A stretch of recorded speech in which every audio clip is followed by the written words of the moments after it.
Assalamualaikum warahmatullahi wabarakatuh. Hai anak-anak hebat, berjumpa lagi dengan Bu Julaika.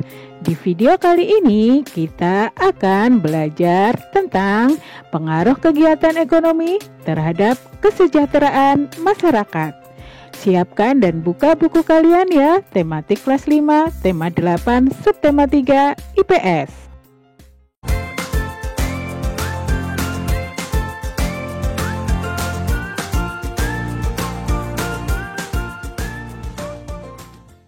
Pengaruh kegiatan ekonomi terhadap kesejahteraan masyarakat. Dalam kehidupan sehari-hari, kita tidak lepas dari kegiatan ekonomi. Apa sajakah kegiatan ekonomi yang dilakukan sehari-hari? Kegiatan ekonomi meliputi kegiatan produksi, distribusi, dan konsumsi. Ketika kegiatan ini saling berkaitan satu sama lain, satu kegiatan ekonomi terhambat, maka akan mengganggu kegiatan ekonomi lainnya. 1. Produksi. Apakah produksi?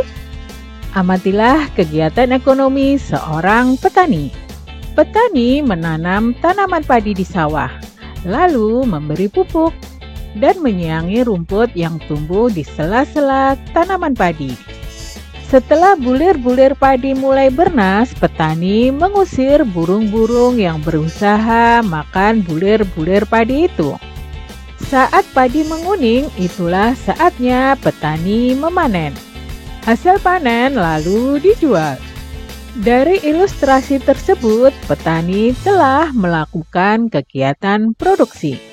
Jadi, produksi adalah kegiatan yang dikerjakan untuk menambah nilai guna suatu benda atau menciptakan benda baru sehingga lebih bermanfaat dalam memenuhi kebutuhan. Orang yang melakukan kegiatan produksi disebut produsen. Berikan contoh kegiatan produksi yang terdapat di sekitar tempat tinggalmu. Kegiatan produksi berpengaruh terhadap kesejahteraan pemilik sumber daya ekonomi dan produsen. Sumber daya ekonomi adalah barang atau jasa yang dapat memberikan manfaat atau keuntungan. Sumber daya ekonomi dapat berasal dari sumber daya alam atau sumber daya manusia. Sumber daya ekonomi dapat diolah menjadi modal dasar pembangunan. Bagi pemilik sumber daya ekonomi, adanya proses produksi memungkinkannya memperoleh balas jasa. Balas jasa ini berupa sewa, bunga modal, atau gaji.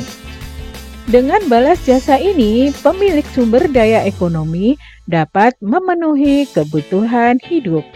Bagi produsen, adanya proses produksi menyebabkan produsen memperoleh keuntungan. Selanjutnya, keuntungan tersebut digunakan untuk menjaga kelangsungan usaha dan memenuhi kebutuhan hidup. Ini dilakukan dalam upaya mencapai kemakmuran hidup. 2. Distribusi. Setiap hari kamu makan dan mengenakan pakaian. Bahan makanan tersebut dihasilkan di suatu tempat tertentu.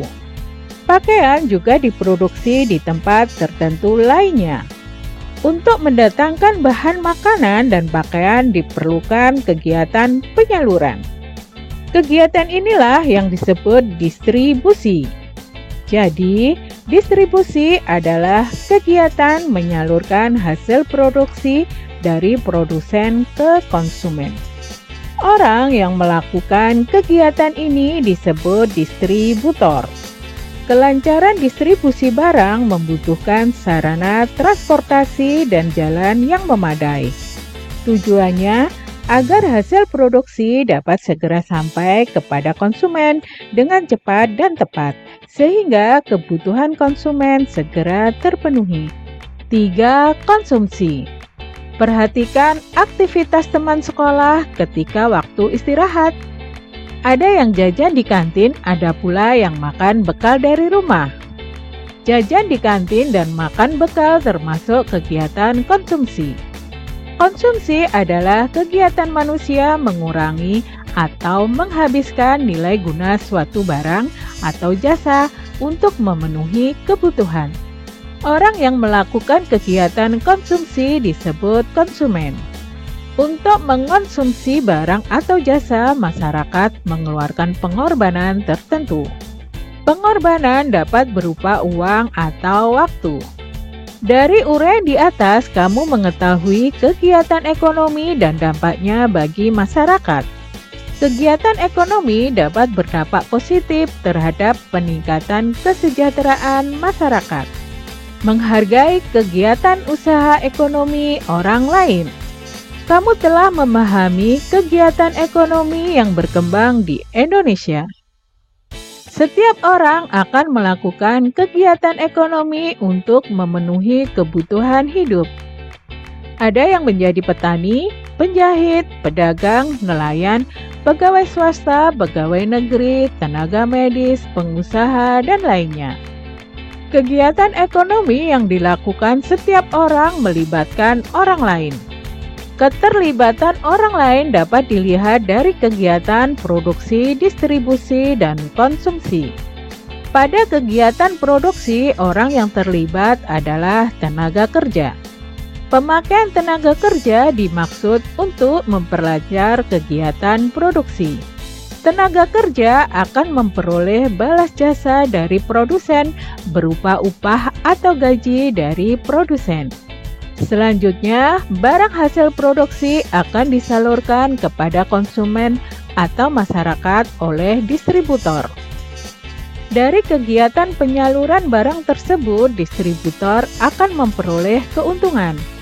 Contoh distributor adalah agen, pedagang besar, dan pedagang eceran.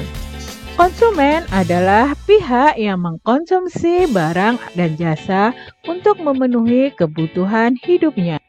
Barang dan jasa diperoleh dari produsen secara langsung atau melalui perantara atau juga disebut distributor. Ketiga pelaku kegiatan ekonomi tersebut, produsen, distributor, dan konsumen akan saling berhubungan membentuk arus diagram ekonomi. Setiap pelaku kegiatan ekonomi memiliki peran yang saling menguntungkan. Menurut kodratnya, manusia berperan sebagai makhluk sosial dan makhluk ekonomi. Sebagai makhluk sosial, manusia akan berhubungan atau berinteraksi dengan manusia lainnya. Sebagai makhluk ekonomi, manusia akan melakukan kegiatan ekonomi untuk memenuhi kebutuhan hidupnya. Dalam kehidupan sehari-hari, baik sebagai makhluk sosial maupun makhluk ekonomi, manusia hendaknya memiliki etika moral. Dengan etika moral, manusia dapat menghargai setiap ekonomi yang dilakukan oleh orang lain. Amatilah pakaian yang kamu kenakan. Bagaimana proses produksi pakaian? Untuk menghasilkan pakaian dibutuhkan waktu yang lama. Pada mulanya, produsen pakaian membutuhkan bahan baku kain dan benang. Kain dapat diperoleh dari perusahaan pemintalan benang. Bahan baku benang berupa kapas yang dihasilkan dari perkebunan tanaman kapas. Untuk menjadi benang, kapas dipintal terlebih dahulu. Benang ditenun di pabrik tenun hingga menjadi kain. Selanjutnya, kain dapat dibuat pakaian oleh penjahit. Itulah proses panjang produksi pakaian. Kamu sudah mengetahui bahwa banyak pihak terlibat dalam proses produksi pakaian. Ada petani tanaman kapas, pekerja pemintalan, penenun kain, penjahit, dan pengusaha garmen. Setiap pelaku dalam proses produksi pakaian itu mempunyai peran penting. Begitu pula dalam proses produksi benda lain. Oleh karena itu, hendaknya kita perlu menghargai kegiatan usaha ekonomi orang lain.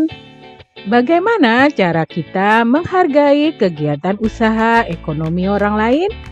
Cara menghargai kegiatan usaha ekonomi dapat dilakukan sebagai berikut. 1. Menumbuhkan persaingan usaha yang sehat dalam kegiatan perekonomian. 2. Menghormati usaha ekonomi orang lain dengan tidak iri atas keberhasilannya. 3. Menjunjung tinggi setiap jenis pekerjaan yang dilakukan orang lain. 4. Meneladani keberhasilan orang lain dengan meniru sikap positif orang tersebut. Demikianlah anak-anak pembelajaran kita kali ini. Semoga pembahasannya mudah kalian mengerti dan kalian pahami ya. Terima kasih sudah menonton. Jangan lupa subscribe, like, komen, dan share-nya ya. Bu Guru pamit dulu. Bye. Wassalamualaikum warahmatullahi wabarakatuh.